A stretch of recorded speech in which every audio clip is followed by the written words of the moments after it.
Bienvenida, bienvenido a esta exploración. Hoy vamos a meternos con una conexión bastante sorprendente, ¿no? La que se puede trazar entre un filósofo griego de hace, 2 milenios y medio, Heráclito de Éfeso, y una disciplina científica súper actual, la biosemiótica. O sea, ¿puede el pensamiento antiguo de verdad iluminar la ciencia de hoy? Para guiarnos, tenemos como base un ensayo publicado en la Periay Perón, revista de filosofía de la Revit. Lo firman Óscar Fernández Galíndez, Ender Criollo y Ricardo J. Chaparro Tovar. Y el texto, la verdad, se aventura a tender un puente entre el concepto del logos de Heráclito y, bueno, los principios de la biosemiótica. Efectivamente, la tesis central que ellos exploran es que el logos, esa idea de Heráclito de un principio cósmico que rige el orden, el cambio constante, la armonía que está por debajo de todo, puede ser reinterpretado o entendido de una manera nueva, digamos, a través del lente de la biosemiótica.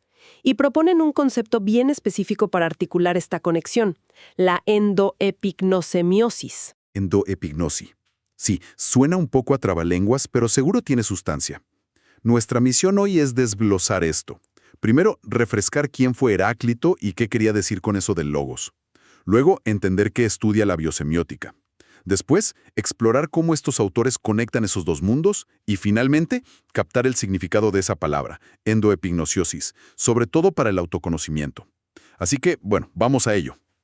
A ver, empecemos por el principio. Heráclito, filósofo presocrático, siglo VI a.C. Es muy conocido popularmente por la idea del cambio constante, el famoso todo fluye, el panta-rí. La imagen esa del río en el que no podemos bañarnos dos veces es suya, ¿verdad? Correcto, esa es la idea que más ha trascendido. Pero ojo, reducir a Heráclito solo al cambio es quedarse un poco corto. Él veía el cambio, sí, claro, pero siempre dentro de un orden. De hecho, postulaba la unidad de los contrarios como el motor esencial de ese orden cósmico. El ensayo que estamos siguiendo menciona una resonancia interesante con la idea oriental del yin y el yang, ¿sabes? Esa tensión dinámica, la coexistencia necesaria de opuestos, el día y la noche, la vida y la muerte, el acuerdo y el desacuerdo. Eso es lo que genera la armonía del conjunto. No es un caos sin sentido, es una tensión, digamos, creativa. Y es justo ahí, en esa tensión, donde según Heráclito reside la posibilidad de la autocomprensión humana. Qué interesante ese matiz. O sea, no es solo flujo porque sí, sino un flujo ordenado por esta tensión de opuestos. Y ahí es donde entra su concepto más famoso y quizás el más complejo, el logos. ¿Qué significaba realmente para él? Porque va más allá de la simple lógica o palabra, ¿cierto? Mucho más allá. El logos es el corazón, el núcleo de su filosofía. Podemos entenderlo como la razón intrínseca del universo, el principio que ordena, que subyace y gobierna todo el devenir cósmico. Es como, imagínate la gramática oculta de la realidad, la sabiduría que lo impregna todo. Heráclito insistía mucho en que este logos es eterno y común a todos, pero, y esta era una de sus grandes críticas a la gente de su época, la mayoría vive como dormida, ignorándolo, dejándose llevar por percepciones superficiales o por lo que dice todo el mundo. O sea, como una especie de inteligencia universal que está ahí, presente, pero a la que no le prestamos atención. Exacto. Para acceder a ella se requería un despertar, una escucha atenta. Él lo asociaba simbólicamente con el fuego. Pensá en el fuego, un elemento siempre vivo, siempre cambiante, pero que tiene un patrón, es transformador. Interpretaciones posteriores, como la de Colli Giorgio que cita el ensayo, profundizan todavía más. Ven el logos no solo como razón, sino como la estructura misma de la experiencia, ¿entendés? La relación inseparable entre quien conoce y lo conocido, donde pensamiento y lenguaje se funden. Es la ley que está dentro del fenómeno mismo. Bien, bien. Entonces, fijemos la idea de Heráclito y su logos. Un universo en cambio constante, sí, pero regido por un principio profundo de orden y armonía. Y a ese principio podemos intentar sintonizarnos. Ok, ahora, peguemos el salto. 2500 años hacia el presente. ¿Cómo resuenan estas ideas en un campo científico como la biosemiótica? ¿Qué estudia exactamente? Mira, la biosemiótica Es un campo interdisciplinario fascinante, de verdad.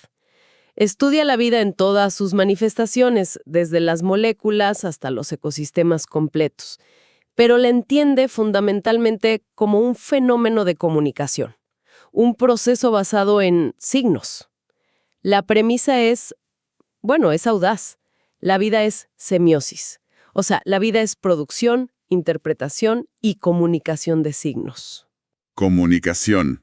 Pero, a ver, ¿signos en qué sentido? ¿Estamos hablando del lenguaje como el nuestro? ¿Palabras y eso? ¿O es algo más amplio? Muchísimo más amplio. La biosemiótica se basa en gran medida en la teoría del signo del filósofo Charles Sanders Peirce. Para Peirce, un signo es algo que representa otra cosa, su objeto, para un intérprete. Y ojo, ese intérprete no tiene por qué ser humano, puede ser una célula, un tejido, un organismo completo. Peirce distinguió varios tipos de signos. Los íconos, que se parecen a su objeto, como un mapa, ¿ves? Los índices, que están conectados físicamente, como el humo al fuego o un síntoma a una enfermedad. Y los símbolos, cuya conexión es convencional, aprendida, como las palabras que usamos. La biosemiótica aplica todo esto a la biología. Las células se comunican con señales químicas, que pueden ser índices o símbolos moleculares. Los animales usan vocalizaciones, posturas, olores, que son íconos, índices, símbolos, para interactuar. La comunicación a través de signos es esencial para la supervivencia, la adaptación y la evolución de todos los seres vivos. Entiendo. O sea, la vida entera como una gigantesca red de conversaciones a través de signos, y no solo los humanos participando. Para conectar esto con Heráclito, hay conceptos clave en biosemiótica que deberíamos destacar. Los que usan el ensayo, por ejemplo. Sí, claro. El ensayo se apoya en varios. Quizás los dos más fundamentales para empezar son estos. Primero, la semiosis en sí misma. Es el proceso activo de creación de significado a través de signos. No es algo pasivo, ¿eh? Es la acción misma de interpretar y comunicar. Es lo que hacen los organismos todo el tiempo. Y segundo, un concepto clave que viene de Jacob von Uexküll, el Umwelt. Se refiere al mundo perceptual subjetivo de cada organismo. Es decir, cada criatura vive en su propia burbuja de significado. Filtra del entorno solo los signos que son relevantes para su supervivencia y sus necesidades, según sus capacidades sensoriales y su biología. Lo del Umwelt es potente. Es pensar que mi perro y yo paseamos por el mismo parque físico, pero vivimos en mundos de significado, radicalmente distintos. Él percibe un universo de olores que para mí es casi invisible. Exactamente, esa es la idea. Tal cual. Y eso nos lleva a otros dos conceptos que están relacionados. Endosemiosis, que son todos los procesos de signos dentro del organismo, comunicación celular, hormonal, nerviosa, todo lo interno. Y la exosemiosis, que son las interacciones sígnicas entre el organismo y su entorno, incluyendo a otros organismos. Y si vamos a una escala mayor, bueno, ahí se habla de ecosemiosis, que es la red de signos que opera en un ecosistema completo. Aquí viene el nudo gordiano, me parece. ¿Cómo conectan los autores del ensayo a Heráclito, con su logos y su flujo ordenado de hace milenios, con esta ciencia de los signos biológicos? Parece un salto enorme. Es un salto audaz, sin duda. Pero el ensayo argumenta que hay resonancias profundas, ¿eh? Plantean que a Heráclito se lo puede ver como un precursor intuitivo de una visión semiótica del cosmos. El logos funcionaría como un principio metasemiótico, una especie de lógica universal que articula la comunicación en todos los niveles. Algo análogo a cómo la biosemiótica ve la semiosis operando desde las células hasta la biosfera entera. ¿Y qué puntos de contacto específicos señalan? ¿En qué se basan para decir eso? Identifican varios puntos clave. Primero, la insistencia de Heráclito en la naturaleza como un proceso dinámico, creativo, en constante devenir. Eso es muy afín a la idea biosemiótica de la semiosis como generación continua de significado. Segundo, Su concepto de unidad de los contrarios resuena mucho con la interdependencia que la biosemiótica observa en los sistemas vivos. Por ejemplo, la relación inseparable entre los procesos internos, la endosemiosis, y las interacciones externas, la exosemiosis. Son opuestos, pero se complementan. Tercero, la idea heráclitea de que conocer implica interpretar activamente los signos de la realidad, ir más allá de la superficie. Bueno, eso es central en cualquier enfoque semiótico. Y fundamentalmente, la visión de Heráclito del ser humano como parte integral del cosmos, llamado a buscar la armonía con el logos.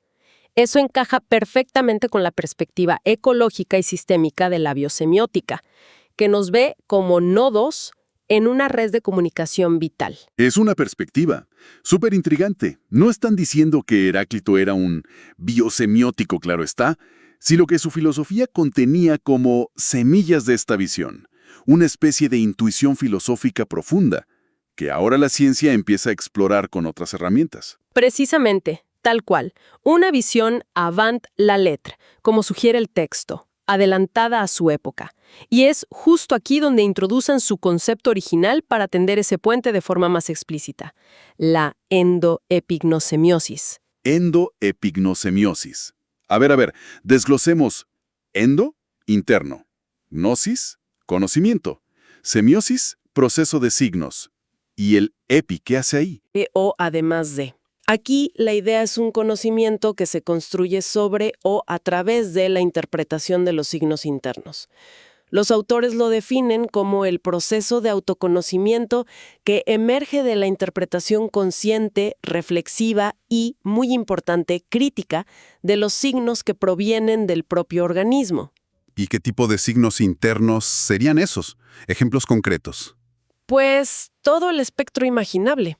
Sensaciones corporales, dolor, placer, tensión, relajación, emociones, miedo, alegría, tristeza, angustia, pensamientos recurrentes, imágenes mentales que surgen espontáneamente, sueños, intuiciones, símbolos personales, todo ese flujo de información interna que constantemente nos atraviesa, pero al que, seamos sinceros, raramente aplicamos una escucha semiótica, una búsqueda activa de ¿qué significan? Entonces, no es solo sentir o pensar y ya. Es activamente preguntarse, ¿qué significa esta sensación? ¿Qué mensaje me trae esta emoción que vuelve y vuelve? ¿Qué patrón revelan estos pensamientos? Casi como ser un intérprete de nuestro propio lenguaje interior. Exactamente. Implica una actitud activa y, como recalcan los autores, crítica. No se trata de aceptar pasivamente cualquier interpretación que se nos ocurra, sino de dialogar con esos signos internos, cuestionarlos, relacionarlos entre sí, para construir un autoconocimiento que sea más profundo y más auténtico. Y además es un proceso dinámico. Al interpretar y comprender, también podemos transformar esos signos, darles un nuevo significado, generar nuevos sentidos y, por ende, nuevas formas de ser y de actuar en el mundo. Vale, creo que entiendo el concepto. Ahora, ¿cómo lo conectan de vuelta con el logos de Heráclito? ¿Cómo este proceso tan interno, tan personal, nos acerca a ese principio cósmico del que hablaba él? Bueno, la propuesta central del ensayo es que la endoepignosemiosis es, potencialmente, una vía experiencial para acceder al logos. Al sintonizar conscientemente con nuestro propio microcosmos, interpretando la lógica, digamos, de nuestros signos internos, podemos empezar a resonar con ese orden dinámico mayor, con esa armonía universal de la que hablaba Heráclito. Sería una forma de reconocer nuestra conexión profunda con la naturaleza y el cosmos, no como algo externo, ajeno, sino como algo de lo que somos parte intrínseca. Y, al mismo tiempo, este proceso nos ayuda a afirmar nuestra singularidad, nuestra individualidad dentro de esa totalidad. Me parece que esto choca un poco con la visión más tradicional de la ciencia, ¿no? Que a menudo desconfía bastante de la subjetividad como fuente de conocimiento fiable. Sin duda alguna, choca. Y es precisamente por eso que los autores enmarcan esta idea dentro de un contexto teórico más amplio que sí valora estas dimensiones. Es la llamada teoría metacompleja del pensamiento biológico. Otro término. A ver, ¿qué busca esta teoría metacompleja? Suena complejo. Jaja, sí, un poco. Es un intento de construir un marco conceptual más integrador para la biología y las ciencias de la vida en general. Busca superar la visión clásica que a menudo es mecanicista y reduccionista, esa idea de entender el todo descomponiéndolo en partes aisladas y ya. Quiere incorporar enfoques más nuevos o que estaban marginados, como la propia biosemiótica, el pensamiento complejo, que enfatiza interconexiones, emergencia, incertidumbre, la ecofilosofía, la reflexión ética sobre nuestra relación con la naturaleza, y el ciberpensamiento, ideas de información, sistemas, retroalimentación. Esencialmente aboga por una visión de la vida como un fenómeno complejo, interconectado, dinámico y sobre todo lleno de significado, en múltiples niveles. Entiendo. Una especie de gran angular para mirar la vida, en lugar de solo usar el microscopio para ver las partes. ¿Y cómo aporta la endoepignosemiosis a esta visión más amplia, más holística? Pues aporta una dimensión crucial que a menudo queda fuera de la ciencia más dura, la del conocimiento que surge de la experiencia subjetiva interpretada. Ayuda a entender varias cosas. Primero, la complejidad humana. Nos muestra como sistemas que nos autoorganizamos, que integramos información de múltiples niveles internos, celular, emocional, cognitivo. Segundo, la semiótica vivida. Resalta la enorme riqueza de signos internos, muchos de ellos no verbales, que guían nuestra vida y nuestro bienestar. Tercero, la ecología profunda. Conecta el autoconocimiento con la comprensión de nuestra interdependencia con el entorno y la responsabilidad ética que deriva de eso. Conocernos es parte de entender nuestro lugar en el todo. Y cuarto, la cibernética personal.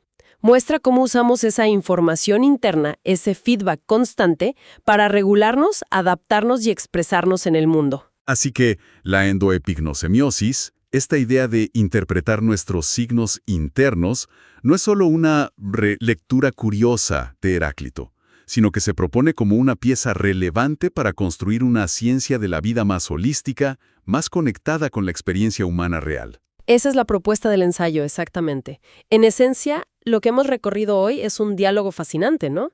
Entre la filosofía presocrática y la ciencia contemporánea. Hemos visto cómo la noción heraclítea del logos, ese orden dinámico en medio del flujo constante, encuentra ecos inesperados en la biosemiótica, que ve la vida fundamentalmente como comunicación a través de signos. Y vimos que el concepto clave propuesto para tender ese puente es la endoepignosemiosis, ese proceso de autoconocimiento que surge de interpretar activa y reflexivamente nuestros propios signos internos, sensaciones, emociones, pensamientos, imágenes. Un proceso que, según estos autores, nos permitiría sintonizar con ese logos heraclíteo, y a la vez enriquece modelos científicos que buscan comprender la complejidad de lo vivo de una forma más integral. Yo creo que la gran conclusión, quizás, es la vigencia del pensamiento antiguo, no como una pieza de museo, sino como una fuente viva de inspiración para enfoques interdisciplinarios modernos. La idea de que la vida es comunicación y que el autoconocimiento profundo requiere escuchar e interpretar nuestros propios mensajes internos parece ser una constante que atraviesa los siglos de distintas formas. Y para cerrar, bueno, dejamos una pregunta flotando en el aire. Algo para seguir reflexionando cada quien por su cuenta. Si nos tomáramos más en serio esta práctica de la endoepignosemiosis, si de verdad dedicáramos tiempo y habilidad a descifrar nuestro propio lenguaje interior, ¿qué impacto tendría eso en cómo navegamos nuestras vidas? En cómo tomamos decisiones, cómo manejamos nuestras contradicciones internas, cómo nos relacionamos con los demás y con el planeta.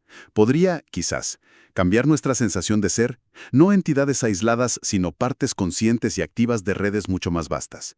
Lo dejamos ahí. Hasta la próxima exploración.